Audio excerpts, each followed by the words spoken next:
السلام علیکم۔ آج ہم بڑے اہم موضوع کے بارے میں بات کرنے جا رہے ہیں۔ آج ہم بتاتے ہیں کہ بچوں اور نوجوانوں کے لیے جنسی تعلیم کیوں ضروری ہے۔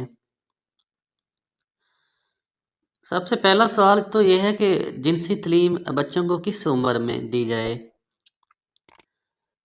بڑا ہی اہم موضوع ہے اور ہم میں موسٹلی لوگ جنسی تعلیم کے بارے میں بات کرتے ہوئے، سوال پوچھتے ہوئے یا دوسروں کو بتاتے ہوئے شرماتے ہیں، جس کا بچوں کو اور ہمیں بھی بہت زیادہ نقصان پہنچتا ہے۔ سوال یہ پیدا ہوتا ہے کہ بچے کو کس عمر میں جنسی تعلیم پہنچائی جائے۔ جب کبھی بچہ دیگر مسائل کی طرح اگر آپ سے اس مسئلے کے بارے میں کوئی بات چیت کرتا ہے یا آپ سے کچھ جاننے کی کوشش کرتا ہے تو آپ نے اس بچے کو اتنا ہی جواب دینا ہے جتنا اس بچے نے آپ سے پوچھا ہے۔ جنسی تربیت میں آپ جانتے ہیں کہ ماں باپ سے بڑھ کر اس کا کوئی رہبر نہیں ہوتا۔ ماں باپ سے بڑھ کر کوئی بھی کسی معاملے میں اچھی رہنمائی آپ کو فراہم نہیں کر سکتا۔ تو جب والدین اس کے رہبر اور دوست بن جائیں گے تو بھی بچہ بھی ان پہ اعتماد کرنے لگتا ہے۔ عموماً بچہ 3 سے 5 سال کے درمیان تجسس کا اظہار کرنا شروع کر دیتا ہے اور 10 سال کی عمر تک وہ اپنے قریبی دوستوں سے، اپنے آس پاس والے لوگوں سے باتیں دریافت کرنا اور سمجھنا شروع کر لیتا ہے۔ تو اس کی معلومات کے ناپسندیدہ ذرائع بھی پیدا ہو سکتے ہیں یا اس کے ذہن میں بے جا شرم و حیا کا تصور جما دیا جاتا ہے، اس بارے میں بات نہیں کرنی، ایسا پوچھنا نہیں، ایسا کرنا نہیں ہے۔ تو ایسی حالت میں والدین خود پہل کریں کہ کیونکہ اس عمر میں ایسے اہم مسائل پر بحث کرنا ضروری ہے۔ چونکہ جنسی رجحان اس زمانے میں نہیں ہوتا، اس لیے قدرتی طور پر جنسی ہیجان بھی نہیں ہو سکتا۔ تو غرض کہ جو کچھ بھی بچپن میں سمجھایا جاتا ہے اس کا کچھ نہ کچھ حصہ جوانی تک بچے کو ضرور یاد رہتا ہے۔ اگر بچے کو صحیح جسمانی تعلیم نہ دی جائے تو وہ آئندہ گھر کے ملازمین، اپنے نا تجربہ کار دوستوں اور گندی کتابوں سے غلط معلومات حاصل کرے گا، اور اس کے ذمہ دار ظاہر والدین ہوں گے جنہوں نے خود اچھے پرائے میں اس کو صحیح طرح جنسی تعلیم نہیں دی۔ تو والدین کہہ سکتے ہیں ہم نے کبھی اپنے بچپن میں ایسی غیر معمولی دلچسپی جنسیات میں نہیں لی، مگر ان کا یہ بیان درست نہیں ہے۔ اس میں کچھ حافظے کی کمزوری اور کچھ کوتاہ نظری کا کام کر رہی ہے۔ لڑکیاں اور لڑکے جو باتیں اپنی سہیلیوں اور ساتھیوں سے کہہ سکتے ہیں وہ اپنے ماں باپ سے اس لیے نہیں کہہ سکتے کہ ان کے تجسس کو پہلے ہی کچل کر رکھ دیا گیا۔ کیونکہ اس مجبور خاموشی سے تو نتیجہ کیا نکلے گا؟ نتیجہ نکالنا بچے اپنی آمد کا راز جاننے کی کوشش نہیں کرتے اور بڑی خود فریبی میں رہتے ہیں۔ یہ بات بھی جاننے میں آئی ہے کہ لوگ اپنی اولاد سے ایسے مسائل پر گفتگو نہیں کرنا چاہتے، خصوصاً لڑکیوں سے۔ لیکن اس وقت کیا ہوگا جب وہ کسی خطرے میں پڑ جائیں گے اور انہیں اپنی غلطی کا خمیازہ بھی بھگتنا پڑ سکتا ہے کہ اگر وہ کہیں سے غلط معلومات لیتے ہیں اور پھر اس پر عمل کرنا شروع کرتے ہیں۔ اپنے بچوں کو جنسی معلومات کب اور کیسے دیں، تو اس بارے میں سنیے۔ جوان ہونے تک لڑکے اور لڑکیاں عموماً جنسی عوامل کے بارے میں معلومات حاصل کر لیتے ہیں، مگر وہ والدین یا اساتذہ سے نہیں بلکہ دوسرے ذرائع سے، ڈاکٹروں، طبی ماہرین سے بھی نہیں بلکہ اپنے دوستوں اور جاننے والوں سے، تو جو خود بھی اس قسم کے علم سے بے بہرا ہوتے ہیں، جو ان کے دوست یا جن کتابوں سے وہ لیتے ہیں، تو ان رسالوں سے جو عموماً غیر معیاری ہوتے ہیں، وہ صحیح طبی اور نفسیاتی علم سے نہیں بلکہ قرآن اور حدیث اور دیگر شرعی معاملات سے بھی خالی ہوتے ہیں۔ تو نتیجہ کیا نکلتا ہے؟ نتیجہ ہوتا ہے کہ والدین اور اساتذہ کی جھوٹی شرم سے نوجوان بچوں کو جنسی معلومات یا تو پہنچتی ہی نہیں، یا پہنچتی ہیں تو اتنی زیادہ ناقص ہوتی ہیں جو بچے کے فیوچر کو تباہ کر کے رکھ دیتی ہیں، تو جس سے فائدہ کم اور نقصان زیادہ ہونے کا خطرہ ہوتا ہے۔ تو اس طرح ہمارے نوجوان شرعی اور طبی تعلیم سے بالکل ناواقف رہتے ہیں اور متعدد جنسی اوہام، پریشانی اور وہم کا شکار رہتے ہیں، اور اپنی پڑھائی اور دوسرے کام کاج میں دلچسپی لینا کم کر دیتے ہیں۔ تو آپ اپنے آپ کو جنسی طور پر نااہل سمجھنا شروع کر دیتے ہیں، یا پھر آپ مایوس رہتے ہیں؟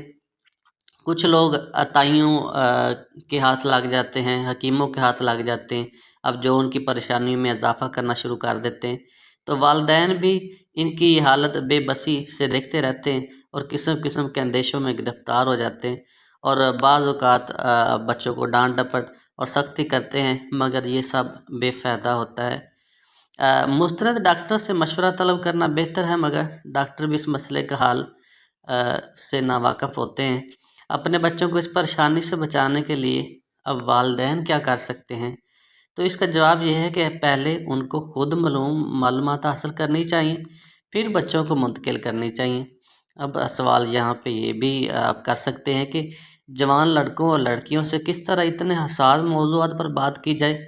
طبی شرم بھی تو آڑے آتی، ہاں بالکل آتی ہے، ضرور کیوں نہیں۔ اس مسئلے کا حل یہ ہے کہ بچپن سے ہی اس مسئلے پر گفتگو آپ سٹارٹ کر دیں۔ بچہ 1.5-2 سال کا ہوتا ہے تو جسم کے مختلف حصوں سے، جیسے کہ پیشاب یا پخانے کی جگہ کا نام بھی آپ بچوں کو بتا سکتے ہیں۔ اب پہلے تو پیشاب یا پخانے کے اصلی نام لیے جائیں، اب فرضی نام نہ لیے جائیں، یہ دونوں فطری عمل ہیں اور اس میں کسی قسم کی شرم کی ضرورت نہیں ہے۔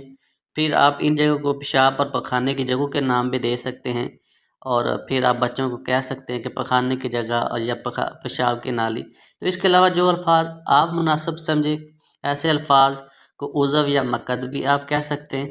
تو اس طرح آپ بچوں کو جنسی معلومات دے سکتے ہیں۔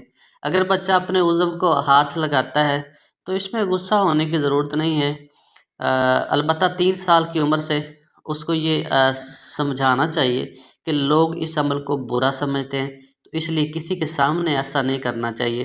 تو اس طرح یہ تعلیم بھی دی جائے کہ ننگا رہنا اچھا نہیں ہوتا۔ تو بچوں کو والدین کے چھپے ہوئے اعضاء کو دیکھنے کی بہت زیادہ خواہش ہوتی ہے، تو اس لیے اگر آپ کو کپڑے وغیرہ بدلیں تو یہ احتیاط کیجئے کہ بچوں کے سامنے نہ بدلیں۔ لڑکا یا لڑکی اگر 4-5 سال کا ہو تو ماہواری کا عمل بھی سے بھی واقفیت کروانی چاہیے کہ مہینے میں 1 دفعہ یا 2 دفعہ خواتین کے پیشاب کے سوراخ سے کچھ خون نکلتا ہے، تو اس طرح بچیوں کو آپ ماہواری کے متعلق بھی تعلیم دے سکتے ہیں۔ تو 6 یا 7 سال کی عمر میں جب بچہ پہنچتا ہے تو آپ اس کو شادی کی اہمیت کے بارے میں بتائیں۔ بچہ صرف شادی کے بعد پیدا ہوتے ہیں، بچہ جب 8-9 سال کی عمر میں پہنچتا ہے تو آپ اس کو ذرا مزید وضاحت سے بتائیں کہ جب میاں بیوی ایک بستر پر لیٹ جاتے ہیں تو پیٹ میں بچہ بن جاتا ہے۔ 10-11 سال تک مزید وضاحت طلب کرتا ہے تو کہہ سکتے ہیں کہ مرد کا نطفہ پیشاب کی نالی سے نکلتا ہے اور بیوی کے اندام نہانی میں چلا جاتا ہے، اور وہاں اندر انڈا ہوتا ہے جس سے نطفہ ملتا ہے اور بچہ بننا شروع ہو جاتا ہے۔ تو نطفے اور انڈے کی تصاویر بھی آپ بچے کو دکھا سکتے ہیں۔ تو اس عمر کے لڑکوں کو خصوصاً احتلام کے بارے میں بتانا چاہیے کہ فوتوں میں یہ نطفے کیسے بنتے ہیں اور گاڑے مایا یعنی کہ منی کی صورت میں پیشاب کی نالی سے نکلتے ہیں، تو عموماً سوتے میں یہ بعض اوقات قطرہ قطرہ کر کے جاگتے بھی نکل سکتے ہیں۔ تو اس عمر کے بچوں کو یا بچیوں کو سینے کے ابھرنے، آواز کے بھاری ہونے، زیر ناف بال نکلنے، اس کے بارے میں بھی آپ آہستہ آہستہ کر کے معلومات فراہم کریں۔ اور یہ بھی کہ اسلام کے اصول کے مطابق کم از کم 40 دن میں یا مہینے میں یہ بال صاف کر لینے چاہیے، اور ان کی صفائی کی آپ کو تفصیل بھی بتانی چاہیے۔ یعنی بال صاف کرنے کی مشین سے یا پاؤڈر وغیرہ سے یا کریم کے متعلق یا بلیڈ کے متعلق معلومات فراہم کریں۔ چھاتیوں کے بارے میں بتایا جا سکتا ہے کہ بچہ پیدا ہونے کے بعد ان میں دودھ اترتا ہے تاکہ بچہ پی سکے۔ بچہ جب 13-14 سال کی عمر کو پہنچتا ہے تو نوجوان پوچھیں تو مباشرت کا اصل عمل بتایا جا سکتا ہے، یعنی خاوند کی پیشاب کی نالی سخت ہوتی ہے اور بیوی کی پیشاب کے سوراخ میں چلی جاتی ہے، جیسے پاؤں موزے کے اندر چلا جاتا ہے یا سلائی سرما دانی میں چلی جاتی ہے۔ تو اس عمر میں دونوں میاں بیوی کو بہت لطف آتا ہے اور ساتھ ہی مرد کا نطفہ بیوی کے اندر منتقل ہوتا ہے، تو جس کے بعد بچہ پیدا ہوتا ہے۔ تو اس عمل کا اسلامی پہلو بھی ساتھ بتانا ضروری ہے کہ میاں بیوی کے درمیان یہ عمل پرلطف ہونے اور بچہ پیدا کرنے کے علاوہ ایک نفلی عبادت کے ثواب کا باعث بھی ہوتا ہے، مگر شادی کے بغیر یہ عمل بہت سخت گناہ ہوتا ہے اور اس کو زنا کہتے ہیں۔ اگر شادی شدہ فرد یہ عمل کرے تو اس کی سزا اسلامی طریقے میں موت ہے، اس کو سنگسار کرنا بھی کہتے ہیں۔ اور غیر شادی شدہ کے لیے 80 کوڑے مارنا، یہ اسلامی سزائیں بھی بتائیں تاکہ بچے کسی غیر فطری فعل کے اندر ملوث نہ ہوں۔ انہیں مختلف جنسی ایڈز کے بارے میں اور ان سے ہونے والی ہولناک موت کے اور بیماریوں کے بارے میں بتائیں، سزاق اور عاطفت کے نقصانات کے بارے میں بتائیں، تو تاکہ بچے بڑے ہوں تو زنا والے گناہ کے مرتکب نہ ہوں اور مختلف بیماریوں سے بچے رہیں۔ اور اس کے ساتھ ساتھ احتلام، مباشرت اور حیض کے بارے میں، اور اس کے بعد غسل کی شرعی امیر کے بارے میں لازمی بتانا چاہیے۔ تو منی سے بدن اور کپڑے پاک کرنے کا طریقہ بھی بتائیں، یعنی خفیف ناپاکی کیا ہوتی ہے، اس کو جھاڑ دینا کیسے ہے یا اس کو چھینٹے مارنا کیسا ہے، متاثرہ حصے کو دھونا کیسا ہے۔ مشت زنی پر ضرور گفتگو کریں۔ زیادہ تر بچے جو ہوتے ہیں بچپن میں مشت زنی والے فعل کی طرف راغب ہوتے ہیں، اور بچوں کے لیے سب سے زیادہ نقصان دہ بھی ہے۔ اور بچوں کو یہ بتائیں کہ اس سے جنسی خرابی نہیں ہوتی، اور بلکہ بہت زیادہ نقصان کا باعث ہوتا ہے۔ تو اس کے علاوہ اگر بچہ 15-16 سال کی عمر کو پہنچتا ہے تو میاں بیوی کے تعلقات کے بارے میں اور ان تعلقات کے دوسرے پہلوؤں کے بارے میں اور اسلامی تعلیم کے متعلق بتائیں، میاں بیوی کے حقوق و فرائض کے بارے میں بتائیں۔ اس کے علاوہ آپ بچوں کو جنسی تعلیم کی اہمیت و ضرورت کے بارے میں بتا سکتے ہیں کہ دو جنسوں کی باہمی محبت کا اظہار کتنا پرشوقت کیسے ہوتا ہے۔ غلط کاریوں اور بیماریوں کے بارے میں